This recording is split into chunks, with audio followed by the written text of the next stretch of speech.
বছৰীয়া সংসাৰ এৰি পলাই গ'ল জনপ্ৰতিনিধি বিপাঙত জনতা আত্মসহায়ক গোটৰো ধন সৰলুকিৰ অভিযোগ আজব দেশৰ বিষম কথা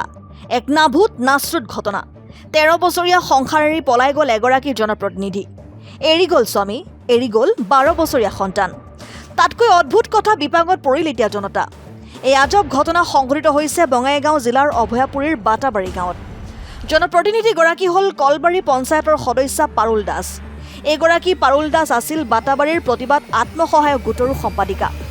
এমাহ আগতে স্বামীৰ বন্ধুৰ প্ৰেমত পৰি গ'ল পলাই প্ৰতিনিধিগৰাকীৰ স্বামীৰ বন্ধু সদানন্দ দত্তৰ সৈতে গ'ল পলাই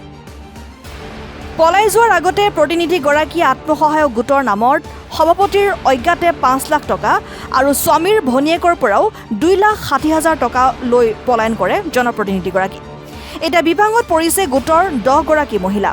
ইফালে অভয়াপুৰী SBI শাখাৰ পৰা সহি জালিয়াতি কৰি টকা উলিওৱাৰো অভিযোগ জনপ্ৰতিনিধি কেনেকৈ সহি জাল কৰি টকা উলিয়ালে মহিলাগৰাকীয়ে তাক লৈ সন্দিহান গোটৰ সদস্যসকল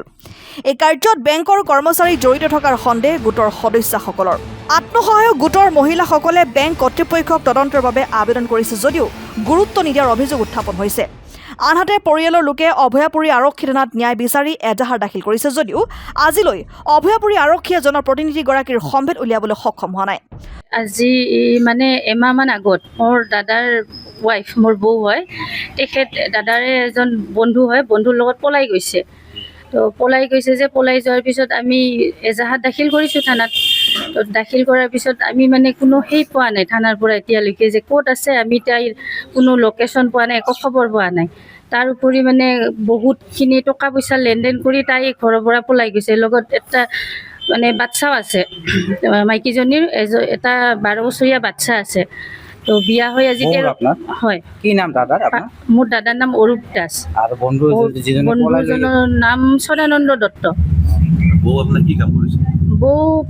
এনে মানে এইবাৰ ইলেকশ্যনত পঞ্চায়ত মেম্বাৰ হিচাপে হৈছিল প্ৰতিদ্বন্দ্বিতাত লাভ কৰিছিল হয় কলবাৰী গাঁও পঞ্চায়ত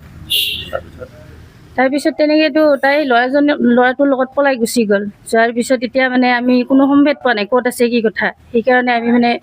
আজি নিউজৰ যোগেদি তেওঁৰ মানে সেইখিনি কৰিব বিচাৰিছোঁ আৰু কিমান বছৰ হ'ল বিয়া হয় 13 বছৰ হ'ল ভাল পাই বিয়া হৈছিল হয় ভাল পাই দাদাৰ লগত পলাই বিয়া হৈছিল আৰু বেলেগ ল'ৰাৰ লগত মানে বন্ধুৰ লগতে দাদা পলাই গুচি গৈছে নাম কি ল'ৰাজনৰ সদানন্দ দত্ত আৰু বাকী কি পইচাও হয় মানে মোৰ নিজৰ পৰা 2,60,000 লৈছে আৰু এখন তেওঁলোকৰ আত্মসহায়ক গোট আছে আমাৰ সেই গোটখনৰ পৰাও মানে জালি আমি কৰি কেনে 5 লাখ টকা লোন লৈ পলাইছে গোটৰ সদস্যখিনিও আছে মোৰ লগতে একেলগে এই টকাটো গোটৰ হয় টকাখিনি গোটৰ টকা এই বিষয়ে মানে পুলিচ প্ৰশাসনক জনাইছো কিমান দিন হ'ল জনোৱা আজি এমাহ পাৰ হ'ল এজাহাৰ দিছোঁ গোট প্ৰতিবাদ তাৰে আমাৰ ছেক্ৰেটাৰী মোৰ মানে জাল চহী কৰি সি 5 লাখ টকা লৈ আজি 1 মাহমান আগতে পলাল আমি থানাত এজাহাৰ দিছোঁ একো পোৱা নাই মোৰ সন্দেহ যে মোৰ জাল চহী মাৰিছে বেংকে কেনেকৈ টকা দিল অলপ বেংকৰ ওপৰত মোৰ সন্দেহ আছে বেংকত আমি গৈছিলোঁ বেংকে কয় আৰু এতিয়া জাল চহী টাউন খালি চিল চহীবিলাক চায় আৰু কি বেলেগ কেনেকৈ কি কৰিছে এইবিলাক নাচায় টাউন চহী এইগিলা নাচায় হৈছে আৰু কি যে আমি খালি জাল কিবা চাম চিল চহীবিলাক চাওঁ আৰু কি সেইগিলা চাই আমি টকা দি দিছে আমিতো গম নাপাওঁ আজি আমাৰ লোন কৰা 1.5 বছৰ আগতে এই এমাহমান আগতে পলাল পলাৰ পাছত আমি বেংকত যাই আমি হেৰিখন ওলালোঁ চাওঁতে দেখা পাওঁ আৰু কি 5 লাখ টকা এটা আৰু কি হেৰি কৰিছে তাই উঠাইছে আমি জানো আমি সদস্যখিনি জানামতে আমি 2 লাখ টকা এপ্লাই কৰিছোঁ বেংকে যদি সেইগিলা কৰিল আমাকতো ধৰ কোৱা নাই আমি জানাও নাই সি পলাৰ পাছতে আমি এইগিলা চাব যাওঁতে মানে আমি গম পালোঁ আৰু এতিয়া কি ন্যায় বিচাৰে আমি ন্যায় বিচাৰোঁ যে আপুনি আহিব লাগে তাক ক'তো আছে তাই আহিব লাগে তাৰমানে আমাৰ বেংকৰ টকাখিনি আমাক মাৰি দিব লাগে